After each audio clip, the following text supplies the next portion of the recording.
கோவை அத்திப்பாளையம் பிரிவு பகுதியில் உள்ள தனியார் பம்ப் கம்பெனியில் யாசகம் கேட்பது போல் வந்த வடமாநில பெண்கள் 7 பேர் சுமார் 1.5 லட்சம் மதிப்புள்ள கம்பெனியிலிருந்த காப்பர் ஒயர் மற்றும் பித்தளை உலோகங்களை திருடிச் சென்றது சிசிடிவியில் பதிவாகியுள்ளது.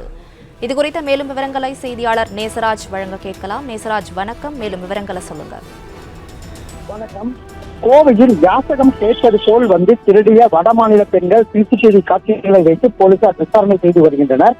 கோவை அத்திப்பாளையம் பிரிவு பகுதியில் உள்ள தனியார் பம்ப் கம்பெனியில் யாசகம் கேட்பது போல் வந்த 7 வடமாநில பெண்கள் சுமார் 1.5 லட்சம் மதிப்புள்ள கம்பெனியில் இருந்த காப்பர் ஒயர் மற்றும் பித்தளை உலோகங்களை திருடி சென்றுள்ளனர். இது தொடர்பாக கம்பெனியின் உரிமையாளர் அளித்த புகாரின் பேரில் சிசிடிவி காட்சிகளை வைத்து சரவணம்பட்டி போலீசார் வழக்கு பதிவு செய்து விசாரணை செய்து வருகின்றனர்.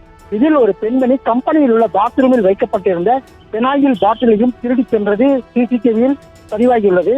சந்தேகத்திற்கு இடமளிக்கும் வகையில் யாரேனும் சுற்றிச் சென்றால் உடனடியாக போலீசாருக்கு தகவல் தெரிவிக்குமாறு காவல்துறையினர் தெரிவித்துள்ளனர். பிளே ஸ்டோர் மற்றும் ஆப் ஸ்டோரில் இருந்து பாலிமர் செயலியை QR கோடு மூலம் பதிவிறக்கம் செய்யுங்கள். செய்திகளை உடனுக்குடன் பெறுங்கள்.